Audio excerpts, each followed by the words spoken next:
मित्रांनो नमस्कार. डिग्रजच्या कृष्णा किनारचा दररोज 8:15 भाग पाहण्याचा प्रयत्न करताना काही करून मी वेळात वेळ काढून टाकतो मित्रांनो. आणि यावेळी पहा मित्रांनो की आमचा एक मावशीचा मुलगा आहे, तो ड्रायव्हर आहे आणि मला बऱ्याच ठिकाणी मी फिरलो नव्हतो इथे आजूबाजूला. तो म्हटला माझी एक शाळेची ट्रिप चालली आहे, तुला मी क्लीनर म्हणून घेऊ का? अहो घ्या म्हटलं, त्यानिमित्त माझा ब्लॉग देखील होईल. ब्लॉग आपल्याकडे भरपूर आहेत, तर तरी एखादा ब्लॉग होईल म्हणून मी क्लीनर म्हणून गेलो आणि हा ब्लॉग पूर्ण केला. आणि याच्यानंतर सगळ्यात शेवट मी सांगणार आहे की कुठला भाग येणार आहे आणि तो पहा. आणि डिग्रजचा कृष्णा काट शेअर कर. चला, खुश राहा, सुरक्षित राहा. सुरुवातीला सांगितल्याप्रमाणे असा हा भाग आहे. जाताना मला रस्त्यावर हे काय दिसतंय, पनीर आहे बरं का मित्रांनो. हे काही खराब नाहीये आणि इतकं पिशवी भरून पनीर पडले मित्रांनो. एका कार्यालयाच्या समोर बघा, वेस्टेजचं प्रमाण भारतामध्ये किती आहे. इकडे लोक उपाशी मरतात आणि दुसरीकडे कार्यालयाच्या बाहेर हे पनीर पडले. हँडिंगमध्ये पडला असणार आहे. आपल्या डिग्रजच्या कृष्णा काटचंच कार्यालय आहे, धनंजय गार्डन म्हणून. जाताना मला दिसलं ते. भारतात दररोज 2 करोड लोक उपाशी झोपतात मित्रांनो. विचार करा, 2 करोड म्हणजे एक पूर्ण राज्य होऊ शकतं छोटं त्यामध्ये. तर अशी ही कंडिशन आहे.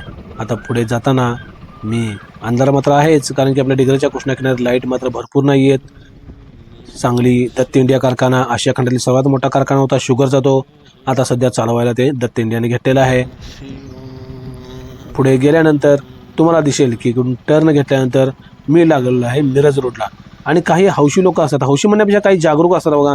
सकाळ सकाळपर्यंत फ्रेश हवेमध्ये ऑक्सिजन वगैरे घेतात, जरा व्यायाम करतात. किती मोठी लोकसंख्या आहे, पण 2-3 तुम्हाला दिसतील. कधी एवढ्या लवकर जायचा मला योग आला नव्हता म्हणून गुंडाळून चालले मस्तपैकी. आणि हनुमान मंदिर सांगलीच्या जवळ गेल्यावर हे सांगली मिरज रोडला आहे. तर वयस्कर लोक स्वच्छता करतात बघा इथं.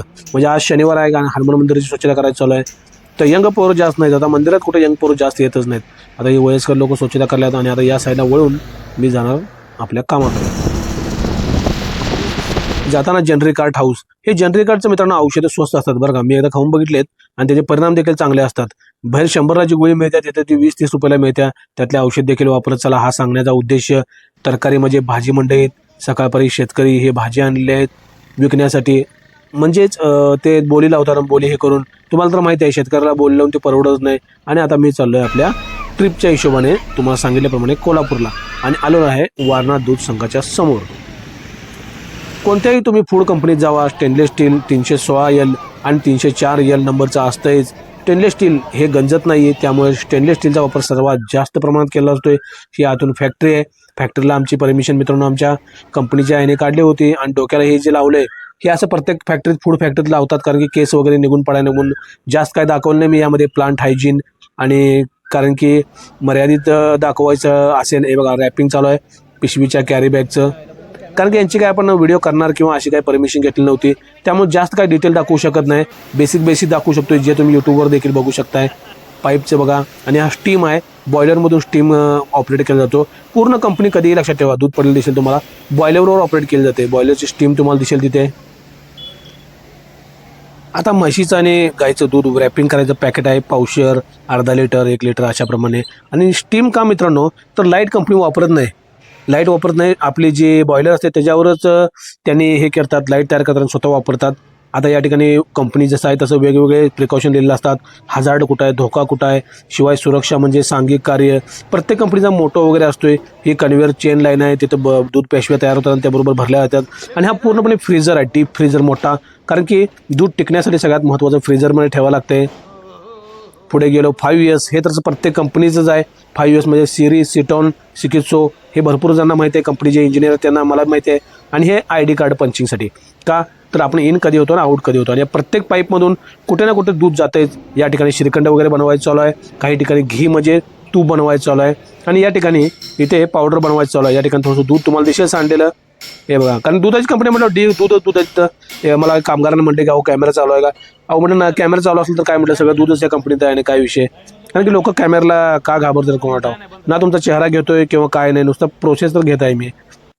आणि हे पावडर आहेत, पावडर जे पावडर केले असते दुधाचे, ते पावडरचे गोडाऊनमध्ये ठेवले आहेत. आणि 2 कलर आहेत, म्हणजे एक म्हशीचा कलर आणि एक गाईचा कलर, अशा टाईपचे गोडाऊन पावडरमध्ये आहे. आता बाहेर आलेलो आहे मी कंपनीच्या. गावोगावी फिरून दूध संकलन केलं जाते. ते हे टँकरमधून भरून आणलं जाते. तर काही ठिकाणी तुम्हाला दिसले की कॅनच्या गाड्या आहेत, त्या कॅनच्या गाड्यामधून ते केल्या टँकर खाली करायला चालू आहे सुरुवातीच्या एंट्रीला. आणि या ठिकाणी कॅनच्या गाड्या देखील, म्हणजे काही घाऊक व्यापारी असतात त्यांनी, डेअरी असतात छोट्या मोठ्या, त्यांनी कॅनच्या गाड्या देखील भरून आणलेल्या असतात. अशा प्रकारे ही दुधाची कंपनी आहे. दूध हे आरोग्यासाठी खूप महत्वाचं आहे. आणि या ठिकाणी हा बग्यास आहे. बग्याच्या ठिकाणी तुम्हाला दिसेल एखादी बाटली पडलेली, कारण की लोक आहेत म्हटल्यावर बाटली आहे, तर का आता काय करायचं. आणि या ठिकाणी मित्रांनो मी 10 मिनिटात पूर्ण भाग बसवते, त्यामुळे पटपट तुम्हाला दाखवते दिवसभरात काय बघितलं ते. गार्डन आहे काय मित्रांनो, वारणा नगरला शैक्षणिक संकुल आहे. जय श्री महादेवाय नमः, ओम श्री शंकराय नमः. तर त्या ठिकाणी शंकर भगवानांची मूर्ती देखील आहे. आणि एक गार्डन एक मस्तपैकी आहे. आणि वारणा नगर शाळेचं संकुल आहे. आतमध्ये मित्रांनो विज्ञान प्रदर्शनासारखं काहीतरी आहे. आणि कॉलेजच्या म्हणजे शाळेच्या बाजूलाच धुराडे वगैरे दिसतील. थोडंसं एअर पोल्युशन असणार मित्रांनो, कारण की कारखाने भरपूर आहेत तिथं. तिथेच शैक्षणिक संकुल, तिथेच कारखाने, अशा टाईपचं जरा मला जाणवलं ते. आणि सायन्स एक्झिबिशन सेंटर आहे त्या ठिकाणी मी गेलो. फ्लोटिंग बॉल वेगवेगळ्या प्रकारचे होते. फास्ट रेकॉर्डिंग केलं. नंतर ग्रॅव्हिटी चेंबर वगैरे अशा टाईपचं आळशी नाणे हे काय चालवून बघितलं नाही मित्रांनो मी, कारण की किती वेळ आहे म्हटलं आपल्याकडे, पटपट 10 मिनिटात बसवायचं म्हटलं काय काय बघणार आपण. तुम्हाला बऱ्याच गोष्टी ज्या नुसता पाहिल्यात त्या मी दाखवतो. या ठिकाणी पहा तुम्ही. हां, हे तर सर्वांना माहिती आहे. हे बॉल आतमध्ये घालवायचं आणि एवढे बॉल एखाद्या वेळी घालवायचं म्हटलं मला देवच जाईल. राहून ते घालवायचं. पायचे मूल्य, पाय म्हणजे 22/7 ह्याचं मूल्य ह्याच्यानं कसं काढायचं बॉलनं. व्हर्च्युअल हार्प, आता इथे पिना वगैरे काय तर आहेत. सायन्स म्हणजे विज्ञानच आहे. प्रोसेस सांगितले कशा प्रकारे करावं लागते. पुढे गेल्यानंतर इकडं हे कमांडोला आपण गोल गोल फिरते बऱ्या ठिकाणी बघितलं तर आरशे फन मिरर्स.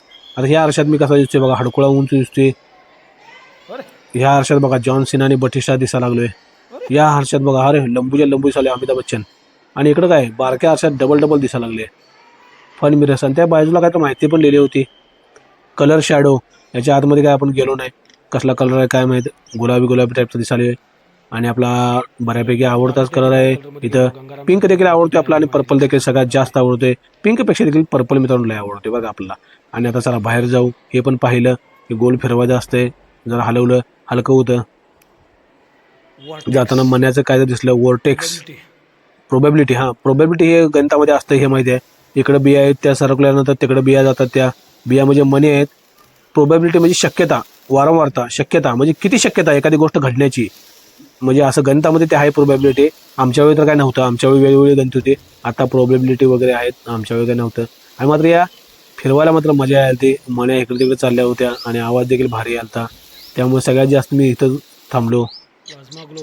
आता प्लाझ्मा ग्लोब स्टिक, ही स्टिक होती ॲक्रोबॅट कसली स्टिक आहे ती फिरवली. मात्र इथं बटन होतं, हे चालू केल्यानंतर याबरोबर काचतनं पास व्हायचे बघा. कुठंच काचल टच व्हाय नाही बघा बरोबर काचतनं बरोबर तिकडं टच व्हायची. म्हणजे एकूण अक्युरेट निघायची. कसली तर स्टिक आहे. विज्ञानचे प्रयोग आहेत मित्रांनो. आता विज्ञानचे प्रयोग आपल्याला सध्या तर काही जास्त आठवत नाहीत. आपण काय लहान असताना अभ्यास भरपूर केला आहे. ग्रॅव्हिटी वेल म्हणजे ग्रॅव्हिटी सफरचंद कसं पडलं. आता मनोरंजन विज्ञान बऱ्याच घटना होत्या, पण आपण आता थोडं पळत पाहिलं. आणि प्रयोगशाळा पाहिली. वारणा युनिव्हर्सिटीमध्ये पाहिल्यानंतर साईडला बोर्ड होता की किती संस्था आहेत त्यांच्या.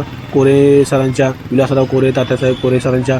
आणि 1916 कितीपासून 64 किती चालू झाले आहेत, स्थापना झाल्या आहेत. ते हळूहळू झालेत. येताना आपण जी बाग बघितली होती भगवान शंकरांची, तिथं मात्र जायला पाहिजे मित्रांनो. शंकरा रे शंकरा रे शंकरा रे शंकरा, अशा प्रकारे गाणं मात्र तिथे गेलं आठवलं. समोर पाणी देखील आहे आणि पाण्यामध्ये लोक उभारलेत, खेळालेत. आता या ठिकाणी काय तर मित्रांनो झाड बघा. हे झाडाची मला मुळ्या बघून आश्चर्य वाटल्या, कारण हे शोचं झाड आहे, घरापुढं असते ते शोचं झाड जर इतकं मोठं झालं असेल याच्या मुळ्या वगैरे, तर हे कमीत कमी 70 ते 80 वर्षापेक्षा जास्त असणार राव. आणि आपला मावशीचा मुलगा ड्रायव्हर आहे, त्यामुळे त्याच्या ओळखीनेच मी गेलो होतो. आणि तो देखील गाडी छान आणला आहे. हे तुम्हाला पहिल्यांदा ओळखील न्यू पॅलेस आहे. न्यू पॅलेसमध्ये पाहण्यासाठी बरीच गर्दी झाली आहे. आपण याच्या आधी देखील न्यू पॅलेसचा भाग मित्रांनो आहे पहा, त्यामध्ये मी काय काय टाकले. कोरीव काम वगैरे भारी, काय जुन्या टाईपचे कपडे वगैरे, सोनं बिनं जडलेलं त्यावर, काय नक्षी वगैरे. जास्त काय रेकॉर्डिंग तिथं करता येत नाही मित्रांनो. रेकॉर्डिंगला तिथं अजिबातच परमिशन नाही, लय स्ट्रिक्ट नियम आहेत. तरी पण खुर्च्या वगैरे अशा टाईपचं काय साधं अरे वा सारीपाटाचा खेळ वगैरे आहे बघा.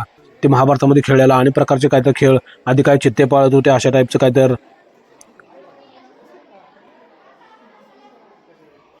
भरपूर मित्रांनो भरपूर म्हणजे न्यू पॅलेसमध्ये बघायसारखं भरपूर आहे बघा मित्रांनो. जास्त काय आपण रेकॉर्डिंग केलं नाही. पुन्हा बाहेर आलो आणि बघा तलाव आहे. या तलावामध्ये बगळं मात्र आहेत, कारण की तलाव लय मोठा आहे. त्या बगळे त्याच्या आजूबाजूला आहेत. बदकं तिकडे आहेत बघा त्या आजूबाजूनं. आणि पुन्हा आता ही पंचगंगा नदी रिव्हर क्रॉस करून आपण आलो डिग्रजच्या किनारे म्हणजे सांगलीला चाललेलो आहे. आणि जाताना मला एक मोबाईल एका मित्राला दिसला. हे बघा हे लहान मोबाईल, तो मला हातात मोठा वाटेल, पण ओरिजिनल मोबाईल मित्रांनो ह्याच्यासमोर केवढा दिसतोय बघा. मी दुसरा खरकरचा मोबाईल ठेवतो बघा एवढा मोठा नाही. म्हणजे मुलांच्या मनोरंजनासाठी कंपन्या काय काय बनवतील बघा. एवढा छोटा मोबाईल आहे, एवढा छोटा, आणि त्याला जास्त फंक्शन नाहीत, पण मुलांना काय अट्रॅक्शन, पैसे घालून मुलं घेतात अट्रॅक्शन मुलांना फटवायसाठी. आणि जाताना आता कुंतलगिरीला जायचं आपल्याला. या ठिकाणी बघा कुंतलगिरी संस्थान शेवटचं हे करून आता डायरेक्ट आपण जायचं डिग्रजच्या कृष्णागिरी. फोटोग्राफी इथं सुद्धा परमिशन नाहीये. ठीक आहे मित्रांनो, आता काय सगळ्या ठिकाणी परमिशन नाहीये. परभणीच ना, परभणीच्या पुढे 40 किलोमीटर. काल बसचे पाटे तुटले पुन्हा त्यात आमच्या लक्झरीचे. आम्ही स्वतः मेकॅनिक, आम्हाला तो माणूस पाटा देईन हे करणं. लय लांब आहे परभणी, लय लांब आहे. 666 किलोमीटर आलो आम्ही कुंभोज. आणि आम्ही इथं जवळ असून सुद्धा पहिल्यांदा आलो आम्ही. अरे तरी बी आज तुमचं लक बाय चान्स हाती नाही रे लय. बघा मित्रांनो, धार्मिक लोक ज्याला आवड असते ती फिरतात बरं का. आणि आपण एवढ्या जवळ असून जो कधी गेलो नाही. का तर गेलो नाही तर मित्रांनो आपल्याला एवढी काही फिरायची आवड नाही. आणि प्याऊ निर्माता तुम्हाला हे शब्द ऐकल्यासारखं वाटेल. निरंकारी सण समागम मध्ये प्याऊ हा शब्द होता. येथे जो गोल गुंबद दिसतोय त्याच्यामध्ये हत्ती ठेवण्याची जागा असणार आहे.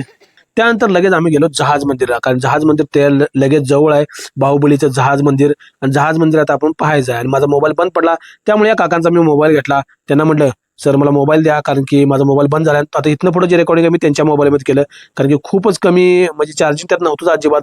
या ठिकाणी वर जाणं काही शक्य नव्हतं आम्हाला. आम्ही या ठिकाणी पाहून सगळं पाहिलं. याच्या आधी तुम्ही पाहिलंय की गोड मुंग्यांचा भाग, ज्या मुंग्या चावल्यानंतर लय दुखत नाही, जरा दुखतंय म्हणून मी त्याला गोड मुंग्या म्हणतोय.